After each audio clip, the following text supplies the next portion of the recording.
Good morning and welcome to the Plant-Based Morning Show. Today we're talking about 5 carnivore myths busted, maybe busted. I don't know. We'll see. I'm titling the show that now, and that's a little bit late. I hope people get the correct one on YouTube. But anyway, I'm doing well. Birthday season is done, and that's always a good thing. I love the birthdays of the kids, but man, it was a long day yesterday, and so was it on Holden's birthday. It's just I don't know. A lot of stuff goes on. A lot What of all do you preparation. do for your girls or your kids that make it It's such a not so long much day? me.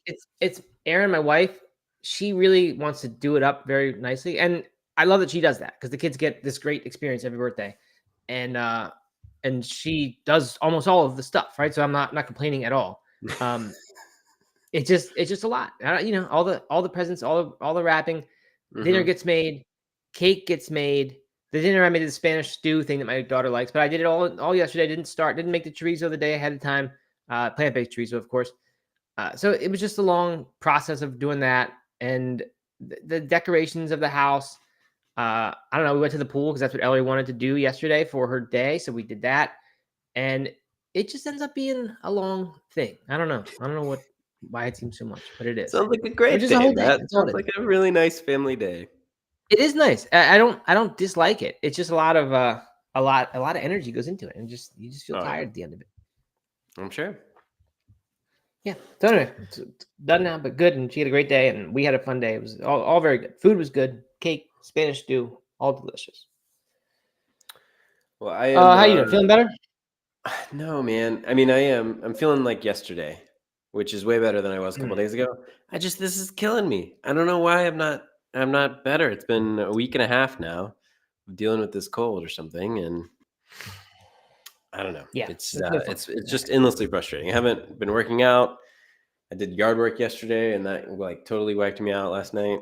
So just it Yep, makes me value my health a lot. Every time I'm not healthy, I'm like, man, I'm so glad that normally I'm healthy.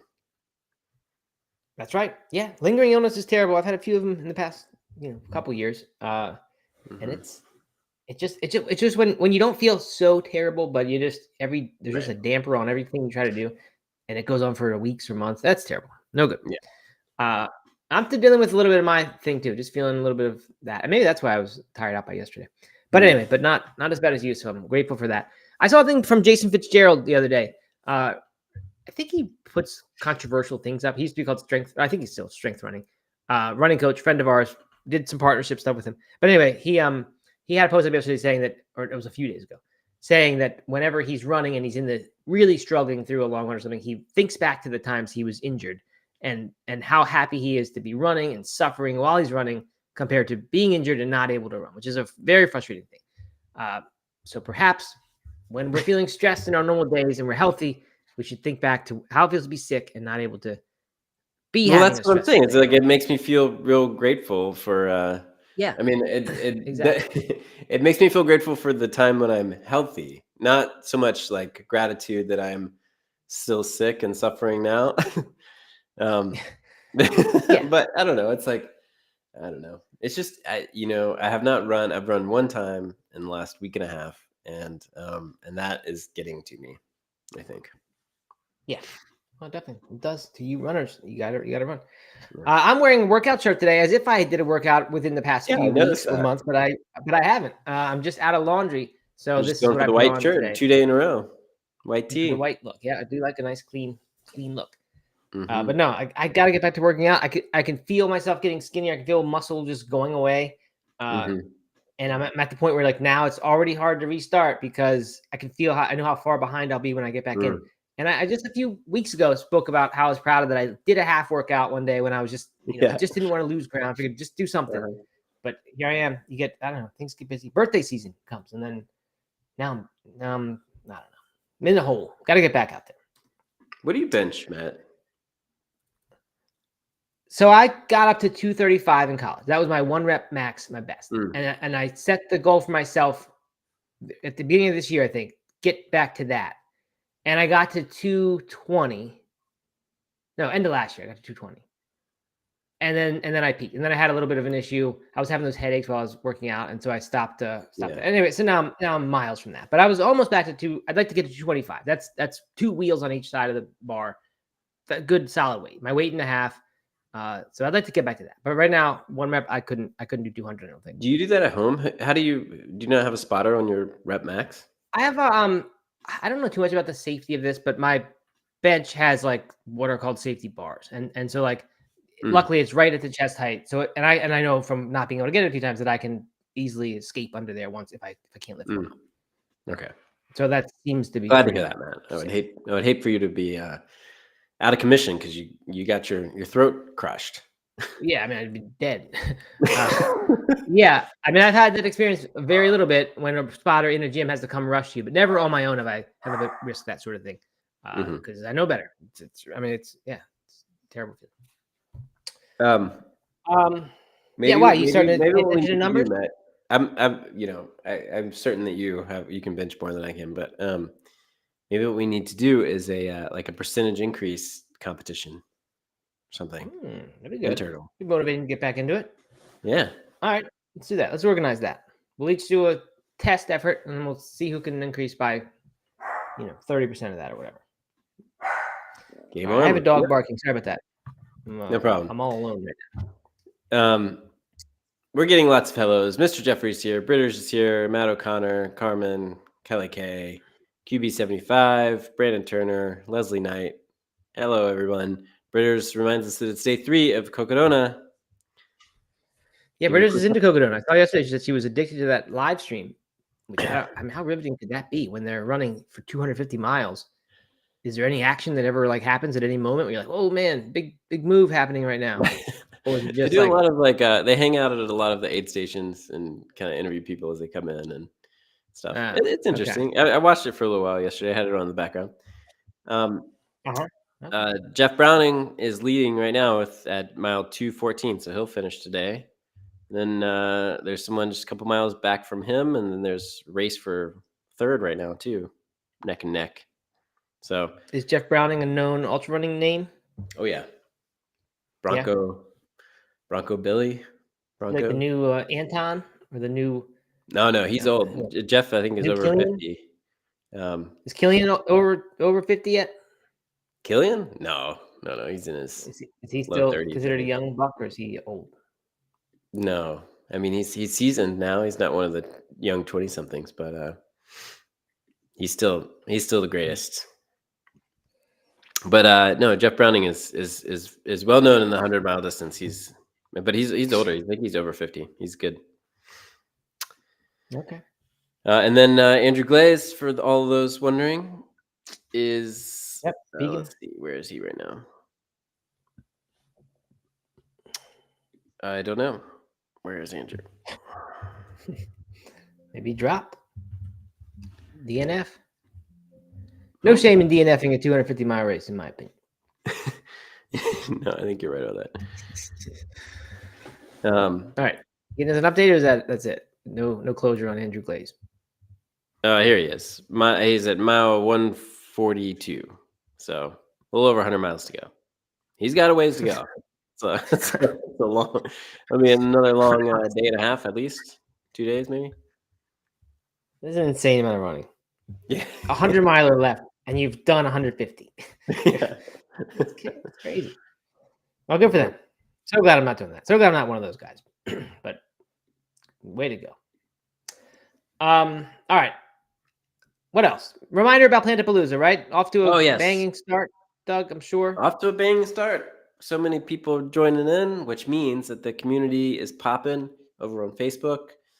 Lots of fun happening there as we build up. So, and the resources, people are loving the free things you get when you sign up, which includes yoga videos, a workout plan, cookbooks, some nutrition guides, a meditation guide, all kinds of great stuff. When you join today, you get that stuff immediately. And then, of course, 21 incredible experts in the field of fitness and nutrition and medical doctors, registered dietitians, a lot of big names. A-list names. A-listers. I mean, they are. If you think it's cool to listen to us talk, wait until you see who's going to be talking at For real. Plantapalooza. So head over to lovecompliment.com. Join. It's absolutely free to join. And yeah, it's going to be a good time. All right, good. And when do those interviews begin? The 21st. So 20. we got 2 weeks of No promotion time. ahead. You got to go consume the freebies first. That's right. Absolutely. All right, good. Okay, good update. I think I don't have too much. I'm going to stand up really quickly and close my door because people are home. Mr. Jeffrey asked if the Plantapalooza interviews will go up on the Outlier feed. They will not. No, we're not doing that this year. Maybe one of them, but not all of them. So you got to go update if you want them. That's Gated, right. private walled garden community content, not for the public. Not up here to have these carnivore people come on YouTube or whatever and leave comments and say, you guys are terrible, all that. That's right. But today's Revenge Day. Today we're talking about 5 carnivore diet myths busted. And this is third-hand hard-hitting news because Mike the Vegan put a video up, 24-minute long video. Then Plant-Based News covered it, summarized it, and now we are going to filter it one more time through us. So what could be better than that? Mike the Vegan. It actually is interesting. I like Mike the Vegan a lot. Did you watch the video? I didn't watch it, but he's hilarious. I did watch this one. About 20 minutes of it. I've heard of him plenty. I think Robert went on a show and promoted our book, Plant-Based Athlete, when it came out. Speaking of which, his book is either out or really soon to be out. Robert's new one. Yeah. But I don't think I've ever heard of Mike the Vegan. I didn't really recognize his voice or name or face when I watched the thing today. So anyway, we'll talk about that in a minute. It's an interesting. I learned more about the carnivore diet than I've learned at any point. So nice. We'll talk about it. Okay, looking at Robert Cheek's book really quick. Just feel like obligated to give that update. He's my co-author. It's The Impactful Vegan. It comes expected on June 25th. So still a month and a half till that comes out. Be on the lookout. How to make an impact. What's it about? Do you know? It's about how to spread the vegan message in a way that is good and impactful and right and effective. When he stayed here about a year ago now, he talked to me a lot about it, and it was actually very interesting. I'll be excited to read it. Cool. We should have him on. Oh yeah, for sure we will.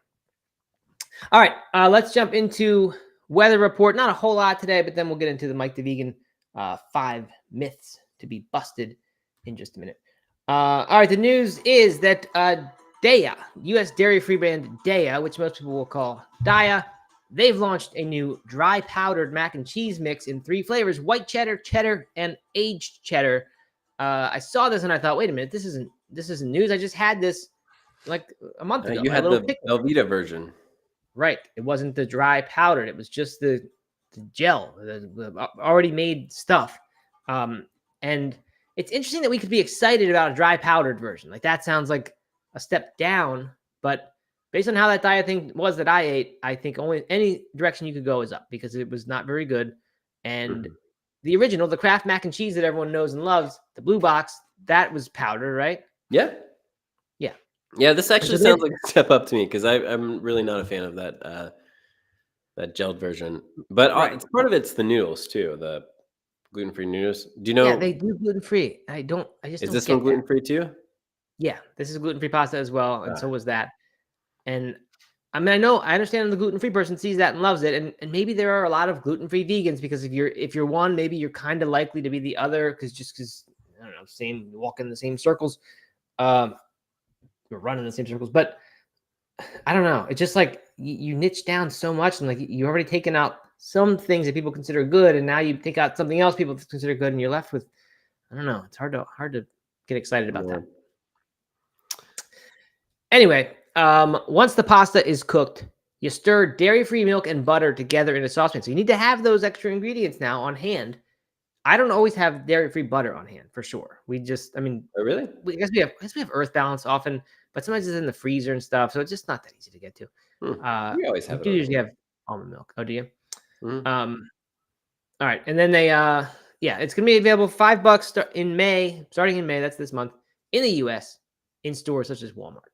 So I think that's pretty standard. I mean, I think the Kraft version has milk and butter in it. Yeah, I think so. Mm-hmm. They just seem more like staples that like an omnivore would have, and I don't know if every vegan household keeps those things all the time. Maybe they do. I'd be curious. of everybody who's watching, do you have vegan butter on hand? And vegan milk. I mean, you probably have vegan milk, but if you don't eat if I didn't eat cereal, I wouldn't have vegan milk in my house. I guess for the kids, I would. No, That's that's true. what they use it for too. I mean, it's I mean, the only thing we use it for is milk. I mean, for cereal, pretty much. Yeah, and I don't think everybody eats cereal. Although if you eat oatmeal, maybe you use it for that. So I guess it's probably not that rare. Anyway, that's happening. By the way, I had a Blackbird pizza yesterday for Ellery's birthday. Aaron had found them. I think they were at Whole Foods, and I'll give it a pretty good rating. It was not great, wasn't bad. The toppings. The toppings, I think it was God, I don't know. It was definitely bell peppers and onions on there. I don't know if there was any. I don't think there was a vegan meat on there, but it might have been crumbled. I don't know. Okay. So it was okay. Blackbird. We've seen them a lot. They've come up several times because I always thought it was Blackbird from Philadelphia, which is a restaurant that serves pizza. Oh, yeah. I remember this. But it's not them. And I think they're in New York. Anyway, moving on. Up next, the world's grandest sport event, according to this site, the Olympics. Hey, my music. There we go. It's coming. July 26th. Of course it is. You sound like you don't believe that statement. Well, I don't know. It sounds like I mean, I forget what website I took this from, but it just sounds like very. They just assume that's no questions asked, self-evident truth. This is the world's greatest sporting event. I don't know. I mean, if you could like a certain sport that's not in the Olympics, and then you'd have a real beef with that statement. True, that's true. The disc golf world championship could be grander. Yeah, or this 250 mile race. Yeah, that's true. Cocodona could be grander. Yeah. But I guess in terms of scale and number of athletes and all that, it's probably hard to beat the Olympics. It's coming soon, a month and a half away. Is that right? No, 2 months and a half away. July 26th in Paris, where now you can get vegan croissants, so that's good. But in addition to that, 60% of the food served at the event, this is according to Express UK, will be vegetarian, with 80% of those dishes sourced from local produce in France. So that's kind of cool. I like both of those facts, that 80% sourcing and French. Now, if it's and vegetarian, if it's just vegetarian and not vegan, although there's a quote in a minute about vegan, you have to imagine it's just going to be loaded with butter and cheese because it's French. That's what French cooking, at least classical French cooking, is. I don't know about modern or what they do and this kind of stuff. It's catered by Sodexo, Sodexo. I never know how to say their name.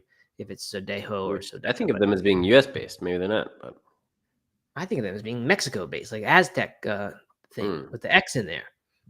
But I don't know which there. Anyway, it's Sodexo Live, the French food service company, chosen to manage the catering here. They've got 500 recipes they've developed. Sit-down eatery catering up to 3,500 competitors at the place. I think the fans get this as well. And the person in charge, Estanguet, I don't know who he is, but he said, it's our responsibility to educate the people who will be engaged in Paris 2024. Collective duty to change our habits, definitively reduce our carbon footprint. So when you buy food in the venue, you should also try the vegan food that is served because in terms of taste, it's very good. So there will be some vegan food. It's not all the vegetarian things will be vegan. They mentioned a few options: meat-free hot dogs, falafels, and plant-based tuna options. I'm guessing those mostly would be vegan. They wouldn't put butter in those. So yeah, I mean, good, cool. It sounds like vegan is cool again a little bit. Do you think if you're cooking for people from literally all over the world, every single religious background, right. Yeah, do you think that just offering a lot of vegetarian options is kind of just a safe way to accommodate?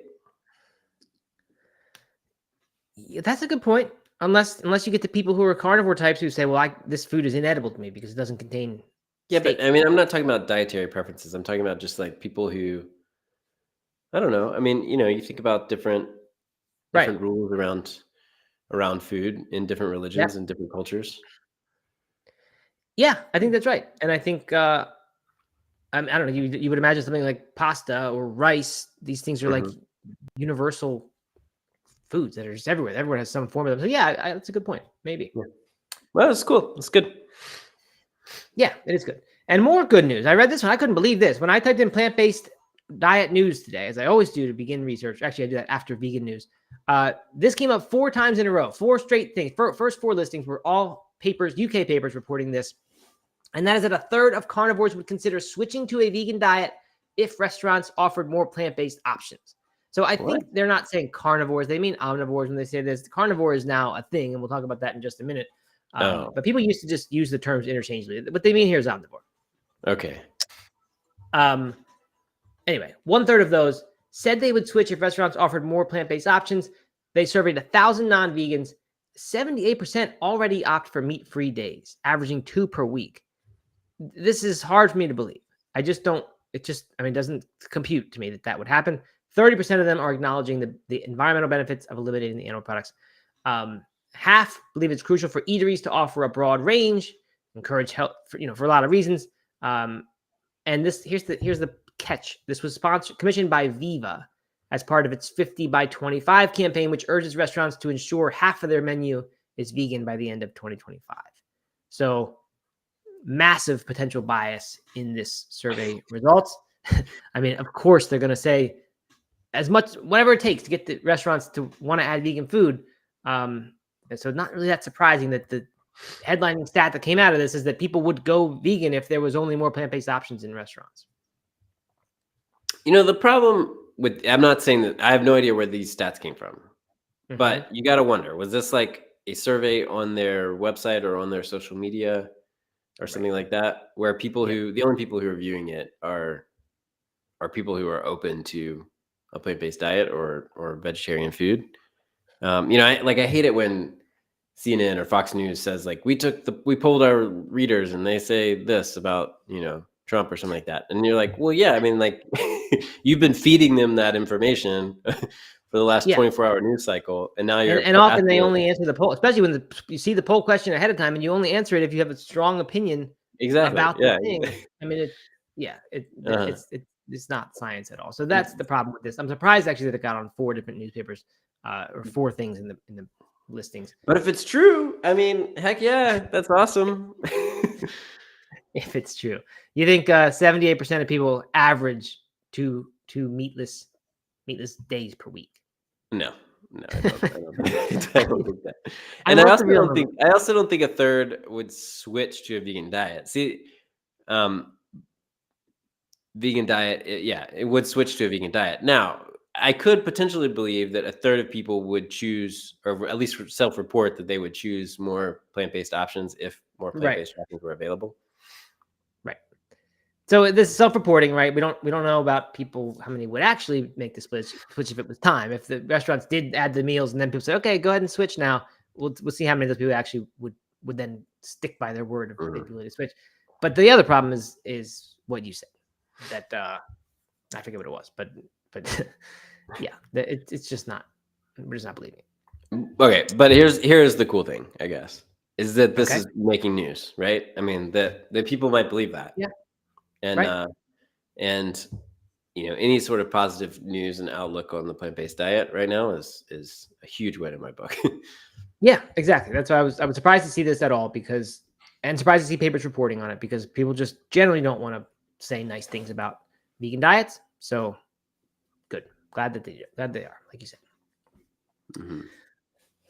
All right. And that's it. That's the weather report. No, I got 2 more things. I've added them later on in the planning today. Do you know about the famous order menu at McDonald's, Doug? No, I never heard of it. Yeah, I hadn't either, but apparently it's popular in the U.S. At least the plant-based news thinks it's popular in the U.S. because they said it's long established in the United States. They're introducing it in McDonald's Germany. 2 internationally known musicians, which they might be internationally known, but they're not known by me. Twins Bill and Tom Collitz of the rock band Tokyo Hotel. Do you know that band, Doug? They don't spell Tokyo like a normal person. They spell it Tokio. I do not know that band. Well, one is the husband of Heidi Klum. They both seem like old dudes. So seems like if we would have heard of them, we would have heard of them in 1995. So I just don't imagine what they did. A German music band from 2001. A what kind of band?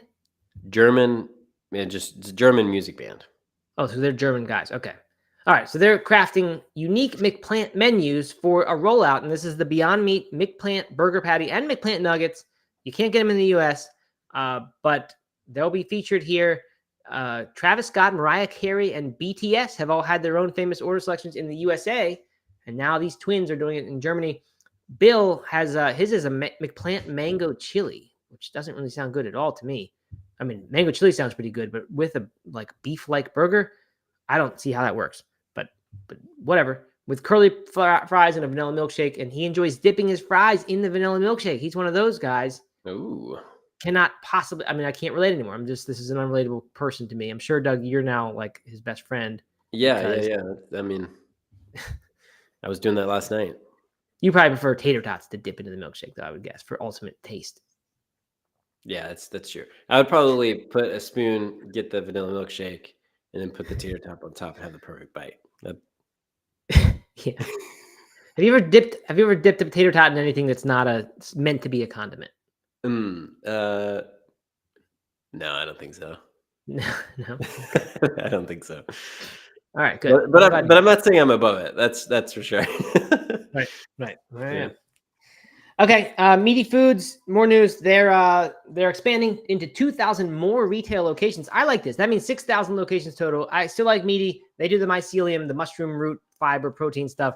It seems like a very clean label of this protein. So assuming we don't get any major bad health news about this stuff, I like this. This almost seems like whole food plant-based meat, and I'm into that.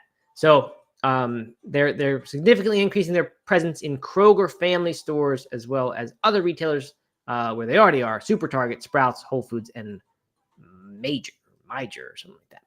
So that's good. They also raised $100 million in their Series C1 funding round. So they're making moves. They seem to be one of the bright spots in the plant-based meat world right now, which is still doesn't have a lot of bright spots. I've still yet to find it. Yeah? Well, Whole Foods is your place to go get it. Yeah, I know. I just don't ever go there. I should, though. Or Super Target. You ever go to Super Target? I don't even know if we have a Super Target. I go to Target every once in a while. Yeah. I don't think there's a Super Target in that area. Is there a Sprouts in Asheville?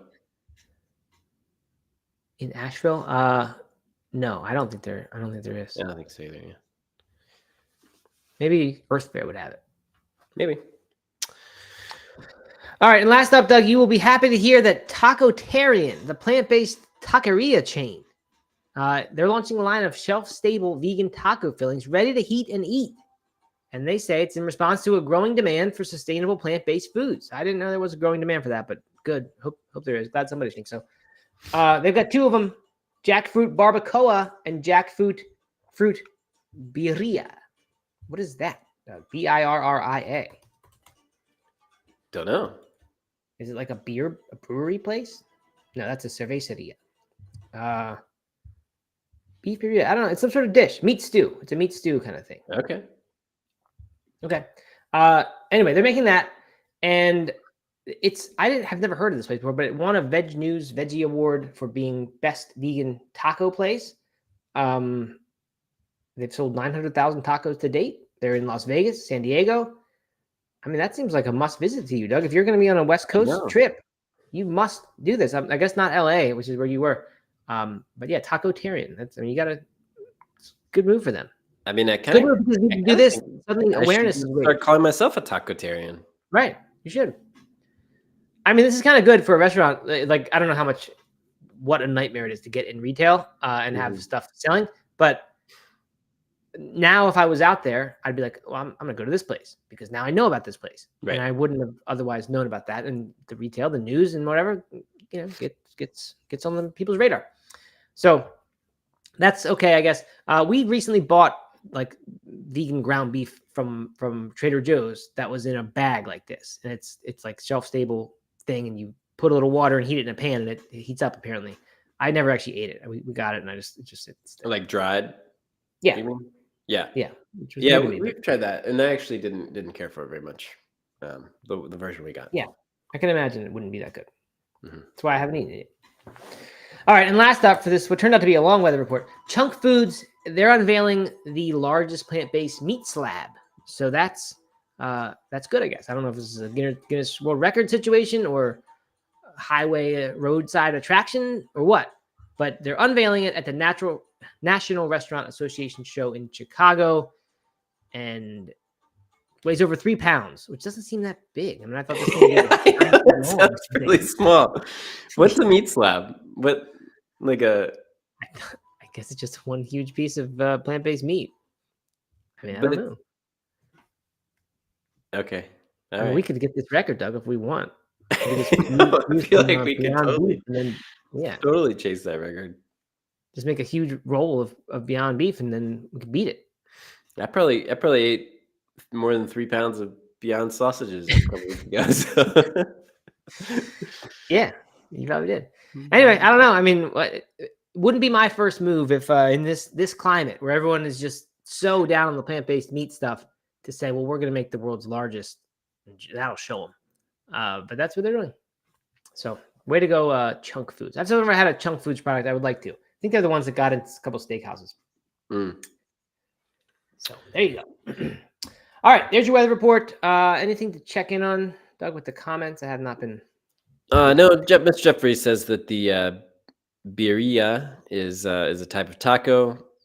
Big Meaty X Claus says birria is so good. Mr. Jeffrey follows that up. Made from slow stewed lamb, and then the shell is dipped in a consomme, and it's really greasy and rich. Sounds good. Okay. Yeah, it does sound pretty good. Sounds like it'd be really easy to replicate that with dried crumbles in a bag. Yeah, it seems like an odd one to focus on, but you know. Yeah. All right. Anyway, who knows? All right, on to the featured article today. This is from Plant-Based News. Top carnivore myths debunked by Mike the Vegan. He doesn't write it. He just did the original video, and then Plant-Based News is interpreting it or summarizing it. So we'll run through these myths really quickly. We'll talk about them in a minute. You said you like Mike the Vegan. I don't know about him. They called him vegan science writer. Am I saying that correctly? Let me see. Yeah, vegan science writer Mike the Vegan. And you start watching him, and he's digging into the science. He especially digs into the Reddit posts and looks at what people say on there and about the carnivore diet, the problems they complain about. But he's not like a credentialed kind of guy, right? Nutritionist or RD or anything like that. I don't think so, but I don't know. Okay. Which I don't really take anything away from him because this is hard work he's doing. Like he's really diving into stuff and he's fighting with people and putting out information. Now, the carnivores are going to be all over this guy for this. They probably already have left a billion comments, I'm sure. But I don't know. It's just like, it's a kind of bold move, like getting this deep into the nutrition stuff without any credentials and just kind of being an amateur guy. But I guess we need those people. He has a master's in public health. Okay. Well, that's something. That's good. But anyway, he goes through some stuff. Like I said, this is the first I've really learned a lot of the stuff about the carnivore diet. I wish there wasn't Mike the Vegan doing this. I wish a relatively neutral party, which I don't even mean relatively neutral. I mean, someone kind of just like from the traditional health world, like a doctor who recommends a lot of vegetables, but also some meat, like whatever, someone like that. I'd like to see them talk about this carnivore diet because I can just believe it more. Because Mike the Vegan's his name's Mike the Vegan. His channel is called Mike the Vegan. He can't say, yeah, there's something to this carnivore diet, or like at least they've got this thing. So like automatically we know it's an anti-carnivore thing, and that makes it hard to put a whole lot of stock in it for me. But I don't know. You agree, Doug, or you think these guys on our side? I think there's, I don't entirely agree. I mean, obviously, a neutral party is there's going to be a lot of weight in that behind that for sure, but I think that vegans can critique other diets just as other diets critique the vegan diet. Yeah, for sure. It just, to me, it kind of falls into the category of diet fighting, where all we're going to do is find what's wrong with that. All they're going to do is find what's wrong with ours instead of, I don't know. And so that's really what I give this guy credit for. I guess you can call it that. It's one of the things where like, I wouldn't want to be doing it. I wouldn't. And that's probably why I have the views I do. Like, I don't want to be in this fighting world saying that one's wrong and ours is right. And here's why. And like, that just seems like not really very much fun at all. But I guess some people really like that. So good for Mike the Vegan. But you can't discredit someone just because they, you can't say that just because you're a vegan doesn't mean you can't talk about them. Right. No, I'm not discrediting it. I'm just saying if I got to pick a source to choose, I'm choosing the one that doesn't appear to have biases built in. And I don't know how right he is, but if it were him against a neutral guy, before I see anything they say, I'm saying I'm going with the neutral guy. I'm trusting them probably a little bit more. Yeah. But that's just me. So a lot of vegans would say I'm trusting the vegan guy more because I don't trust traditional nutrition. Someone who's vegan, they're in my camp, and they that's who I want to listen to. Anyway, whatever. Let's get into the myths. Number one, meat alone provides all necessary nutrients. So I guess this is meat. The carnivore, by the way, they seem to like model the lion, and they say that like the lion is sort of the person who's the creature whose diet we should model. So I guess if that's really the idea, it's not surprising that a human would become deficient in things. He points out vitamin B1, folate, vitamins A, C, D, E, and K are all found in abysmally low quantities in the meat-only diet. That's plant-based news' word. He didn't say they were all abysmal. There was only one that he said was abysmal. The rest were like a little bit low. Or some were very low, but not all abysmally low. That's an exaggeration there. Anyway, he said B1 deficiency can cause symptoms such as irritability and poor memory. And he pointed to some famous carnivores who have actually said on their Twitters, that they have some of these issues, not irritability and poor memory, but low folate levels. So, I mean, I don't know. I'm not surprised. A carnivore can do the same thing with vegan, right? They can point to the 6 things that we put in complement and say, well, it's abysmally low in those things. And they do. So, yeah. So that's, I don't know what to think about this. He does point out that the carnivores often use the defense. There's very little science against this thing. And he says the reason there's no science for it, there's no science on it. There's just almost none. So all we can do is theorize. We can just say, this looks like a bad or good thing because of how many vitamins it's providing. And I guess what happens in the short term, what does happen in the short term, and this brings us to myth number 2, is what the carnivores say is oxalate dumping. And that is the idea that, the plants, of course, have these oxalates, these anti-nutrients, these horrible things that are an actual problem for some people with specific kidney conditions. That's an important thing. You would need to monitor oxalate intake, plant-based news says. But, the vast majority of people, I don't think that's typically a problem for. A lot of people eat plant-based diets without any issues. But the carnivores will say, like, if any sort of bad side effects that are happening when you go carnivore, they're saying, well, that's just the oxalate dumping. And once you're done with that, then you'll be good. But you're in this sort of purification process. And that's what's going to explain, diarrhea and all kinds of different stuff that happens happens to a lot of people when they switch to a carnivore diet. So he's basically saying it's just not a thing. There's not really any science saying that this is bad. So yeah, I mean, I don't know. We've heard this forever from the keto crowd saying oxalates are terrible. But the new thing here, right? This keto flu idea, that they say you're going to have headache, you're going to have all this stuff while your body's purifying. And that's a tough argument. I mean, if you trust it, good. But he had found a bunch of people on Reddit who'd been weeks or months with this stuff, and like it just wasn't going away. And people kept saying, "Well, it's just your oxalate dumping. Once it's a good sign. It means you're purifying." So I don't know. All right, here's a big one for me, because by the way, I'm trying to be all right as I watch this. I try to be as neutral as possible. I hope people can guess. Like I really try not to have a vegan bias. Obviously, I do. I'm going to. It's hard. You can't avoid it entirely.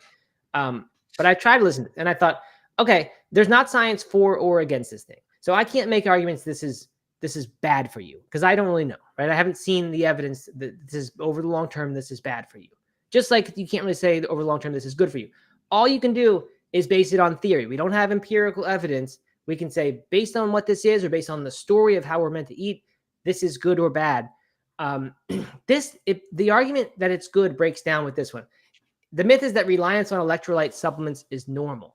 And I didn't realize this, but one of the things that they do to counteract this supposed keto flu is they have to be taking in lots and lots of electrolytes, specifically sodium. And there's a lot of, carnivore influencers saying carnivores need more sodium than normal people. You should be supplementing with this element, LMNT, which yep. I think he said Lion Man needs this is what it should stand for, or something like that. I thought that was kind of funny. Yeah.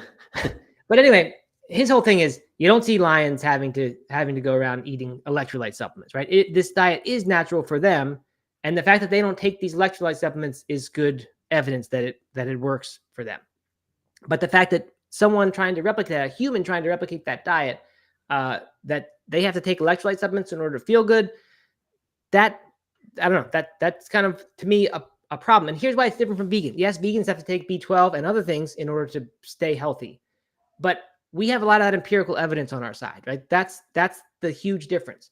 To me, I don't care about the theory or what stuff you have to take. If this is the thing that the evidence is showing is good for you, then it doesn't matter to me if I have to take some supplements with it.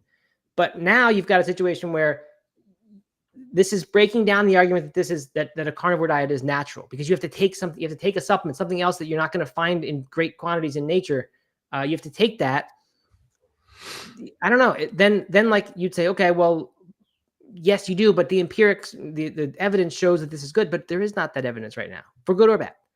So like we're just relying on the fact that this seems like a natural thing to some people, and yet you can't do this. So you have to have the electrolyte. So you follow me there, Doug?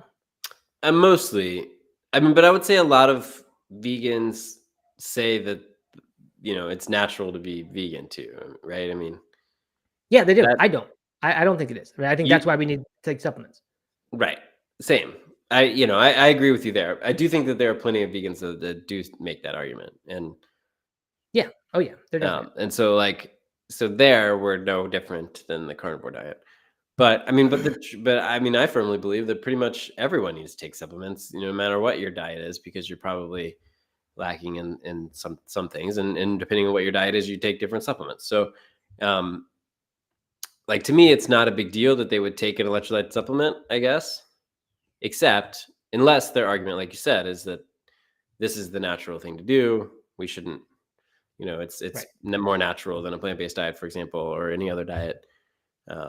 And yet you still have to take supplements.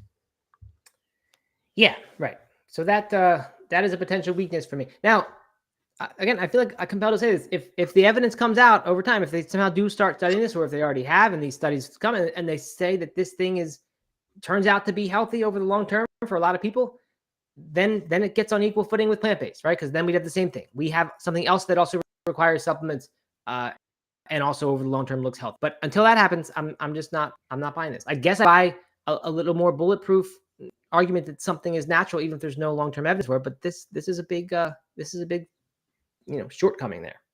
Yeah, definitely. All right, on to the next one from Mike the Vegan. Myth 4: high LDL cholesterol is harmless on a carnivore diet. So LDL, of course, is the one that we want to be low. You know, there's been a lot of stuff. What we believe about LDL when we were kids is not the same as what people believe now. People now know, I think, pretty much for sure, that taking in cholesterol in the form of food doesn't really do much to raise it in your body. So that's not the problem. The problem is when your body produces it in response to a bunch of, you know, inflammatory things in your food or whatever other things might cause the elevated cholesterol. So I guess the carnivore people, I don't know if they all are, but I knew people were doing this. I didn't know it was the same group as the carnivores, but people calling into question the very idea that high LDL is bad. And they're saying it's actually fine to have this. And Mike the Vegan talks about some people having 800,000, you know, 800 or 1,000 as their LDL level, when traditionally 100 is considered the good, safe level you want to shoot to be below. So, you know, once that happens, you can't really get into arguments anymore. I mean, then you start talking about, you know, which biomarkers matter, and which, I'm sure of all the vitamins that were listed as deficient, people could start to point to certain of those and say, yeah, well, that actually doesn't need to be as high as people say. You know, it could be 50% and you're fine. Like once those rules become, you know, not solid, I don't know how you have these arguments. They're just it's really hard. So that's why I don't know about envy, but respect what they're trying to do when they fight about this stuff. Yeah. I mean, at this point, like, you can't argue. Makes it almost impossible. Yeah, and I'm not saying that, like, you know, the traditional like medicine is absolutely correct, that LDL should be low, and that there are no situations in which having a higher one would be good or safe.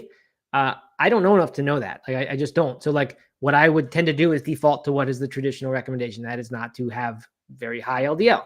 But I mean, it's not that they couldn't be right. It's just that once you're allowed to, once we can start arguing about like which markers are actually important and which ones are faulty, it becomes a huge. That's why nutrition science is hard. It just, I don't know, frustrating, you know, in that way. By the way, I mentioned vitamin deficiencies. He actually pointed out early, one of these people he found, or maybe it was more than one, actually had low B12, because you talked about everyone needing supplements, perhaps even non-vegans, when it comes to, well, that people say that a lot about B12, that even vegans or even non-vegans should be taking B12. And at least in some cases that appears to be true. Also, by the way, it seems to me like carnivore, he said that 2 pounds of steak is sort of the carnivore standard goal for a lot of people who eat this way. He said there's not a reason they can't eat fish, because they also were very low in omega-3s. They basically had 0 omega-3 levels for some of these people. And I guess I thought some amount of beef would have that, like certain types. I don't really know, but apparently not. And he said, like, there's no reason these people couldn't eat fish, but it's just like this whole diet is like just for some reason obsessed with the eating of ruminant animals, I think he said, which is like, cow or beef or whatever. So even not chicken. I mean, what does a typical day on a carnivore diet look like? I don't even know. right. I don't know. Like I said, I didn't know much about it before I watched this, and I still don't know much about it. Heart, but I just think it's a lot. I think it's a lot of red meat. I think that's the gold standard sort of thing. I'd love for someone to clear that up, because I actually don't know.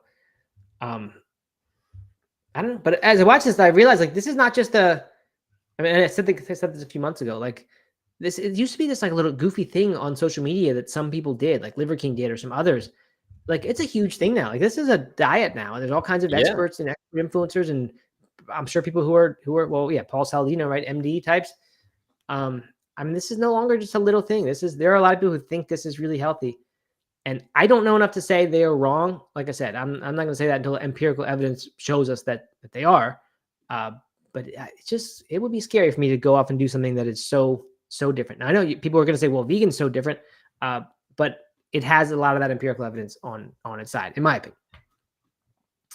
All right, last one. Myth 5, scurvy and vitamin C deficiency aren't concerns. And they're saying that is a myth. Therefore, these things actually are concerns. We mentioned this before. Mr. Jeffrey said that if you eat raw meat, you avoid scurvy. I don't know if it contains vitamin C or if it's some other way by which it avoids it, but I also don't know how Mr. Jeffrey possibly knew that, but he said it. So who knows? But in this case, they're saying they actually are important. You have to get vitamin C. It's scarce in meat. And a lot of historical and contemporary case reports of scurvy on meat-only diets underscore this importance of this nutrient. So I don't know what to make about that. I didn't watch that far into the video, so I don't know how much more evidence there's there. But I don't know. I mean, what do you think, Doug? Are you sold? Do we feel more strongly that the carnivore diet is not a good choice after this, or about the same because we knew vegans would find these things wrong with it? I mean, well, about the same, but I think it's good to bust some myths, of course, and to like provide some evidence-based responses to some of the myths. But in my opinion, like most of these are around deficiencies, and of course, a diet that is primarily meat, no vegetables, is going to be deficient in things like that. Just seems so obvious to me. So, yeah, I mean, I guess none of it is a huge surprise. I did just Google carnivore diet meal plan, and this is the first that comes up. Just to give you an idea. Day 1, breakfast, steak and eggs. Lunch, salmon and fried pork. Snack, cottage cheese. That's good. I mean, it's good that they're including that. Yep, fish, yep. Snack, cottage cheese. Dinner, ground beef patties. Day 2, feta cheese omelet for breakfast. Chicken thighs and cheddar cheese for lunch. More cottage cheese for snack, and ribeye steak for dinner. So, I mean, it just seems like it's eggs, cheese, and fish, I guess, and a lot of beef. Yeah, okay. I mean, that's more variety than I actually thought there was. I thought it was literally almost just only red meat. I'm sure there are varieties of it that are that, but yeah, I don't know. I would think some of the eggs and fish would give you some different nutrients that the meat itself doesn't. So I don't know. I'm not sure what variant of it he was talking about here. But there you go. You know what's interesting though? That like when there is no evidence, good or bad, about this, you have to appeal to theory. And the theory that the carnivores are going to, I guess, is, lions eat this way, and for whatever reason, whatever they can say about human anatomy or evolution, they can say we're also meant to eat this way. We're an alpha carnivore, whatever alpha something in the food chain. Like that's theory. But then on the other side, vegans can point to theory that says it's bad, and that's the theory that you need all these certain levels of vitamins, and that this stuff doesn't provide that. And then we even get a little bit of empiric stuff when we look at blood levels of carnivores, and that's what Mike the Vegan did here, and say they don't have enough of these things. This will lead to long-term problems, eventually. So it's kind of interesting that, like, I don't know, like, all we have is theory to appeal to. We don't have any data, and you can find arguments on either side. So yeah. that. A couple comments. Mr. Jeffrey says, I heard about it, meaning I think this is the vitamin C thing. I heard about it on a food science podcast. It's because vitamin C is in meat, but it gets destroyed when it's cooked, like all vitamin C does. Okay. And Makes then sense. QB75 says there's subgroups now. There's the Lion's diet, which is Okay. just red meat and nothing else. Carnivore is animal products of any kind, and animal-based is majority animal products with some plant matter. And I think that that's now what Paul Saladino is, because he eats, Mhm. I want to say bananas or some sort of fruit. I mean, that seems like a huge insurance policy. Like, if you're going to do something with no evidence on its side, yeah, eat some stuff, right? And I'm not saying this so that you reduce your meat consumption, because I don't care. You increase your meat consumption if you want, but get some plants in there to avoid some of these concerns. And that would be, I don't know, like, I don't want to say a responsible way to do it, but if I were doing this, I would certainly do that. yeah, Or take a multivitamin or something that has it, I guess. yeah. I don't know. And yeah, Borland says, is there any fiber in this diet? I don't know. I don't know enough about it. So people can and will probably say we're uneducated about this thing, and we are. I don't know anything about it, but it seems like there's none, right? Yeah, not from what I'm seeing. And it's just another, like, thing on traditional medicines. Like, that's one of few things that seems to hold up under a lot of scrutiny. Like, it is important. It's a very simple thing. It is important to have a lot of fiber in your diet, but who knows? That that has come from studying all kinds of diets that aren't this one. So maybe the carnivores would say this is an exception. I don't know. Don't know what to say. You gonna do it, Matt? You gonna switch? No. If I weren't vegan at all, if I had no, like, ethical reason for wanting to be vegan or business tie-in with vegan, I'm thinking, would I be tantalized by this? Because I've felt that way before with diets, and, like, want to do something like this. Sounds like a miracle. I don't think so. I'd be afraid of it. I'd be afraid of these issues that we've talked about here. I don't know. I mean, I guess I could be convinced by the right person then if I had no ethical, no ties to veganism. I guess I could be convinced to do a vegetable version of it that has some vegetables. Yeah, but I don't know. It just seems hard. I don't know. That animal-based version just like sounds kind of like a keto diet. Do people enjoy what they're doing, or does it get really hard? Like, do they really crave carbohydrates for a while when you're only taking in protein and fat? I don't know. Good question. I would. I mean, I would. I would miss my carbs for sure. Love carbs. Yeah. Talk about restrictive. I mean, I guess it's possible you go to a restaurant and just order meat, no sides. But, like, I think it'd almost be harder to do that than vegan in a lot of places. What do you think? Yeah, I don't know. I think you might be right. We can't say. We've been eating this way for a long time, so we don't know. Taborlin P99 says vegan carnivore, 100% fake meat. Perhaps has anybody tried that yet? Would you be more scared to do that for the rest of your life, or do carnivore for the rest of your life? I don't know. At that point, I'm risking my health either way, so might as well go vegan. If you had no ethical, no reason, no environmental, just purely health, nutrition, you going 100% fake meat diet or 100% carnivore? Then I'd probably go carnivore too. And some people will be surprised to hear that. Some vegans would say, well, the vegan meat's definitely better because you'll avoid, some of these red meat carcinogen risks. And that's true, but I think the risk from 100% fake meat, 100% processed food would outweigh that. I'd go 100% carnivore over 100% fake meat if I didn't have the ethical thing keeping me from that. I'm gonna go. All right. I'm gonna go vegan carnivore for a day. See how I feel. For a day. It seems like you feel pretty bad after one day of that. Yeah, I bet just one day and I feel pretty bad. I'm gonna try that. Yeah. You gotta have, like, vegan cheese and stuff, like vegan animal products. Yeah. Maybe I'll do this meal plan, the one I shared, but the vegan version. Vegan cottage cheese, little vegan omelet. Yeah, good. some All right. plant-based tuna. All right, enough of this. We're done. Yeah, long I don't trivia. know how I feel about this one. This is weird. This is a weird show. I'm glad we covered it. I don't know. I struggle with trying to be against the diet and also trying to not be vegan biased. So I don't know. Anyway, there we go. That's it. Embrace Tomorrow. What, the Doug? bias, man. What? Embrace the bias. Don't run from it. No, can't. I'm not going to embrace the bias. I will acknowledge it, but I'm not going to embrace it. Okay, we'll be back tomorrow. Hopefully some lighter hitting content. Maybe some Best Life Online stuff or some Eat This, Not That. We'll see what there is. And we'll have something fun to talk about on Thursday, as we usually do. So until then, enjoy your hump day, and we'll see you in a little while, 23 hours.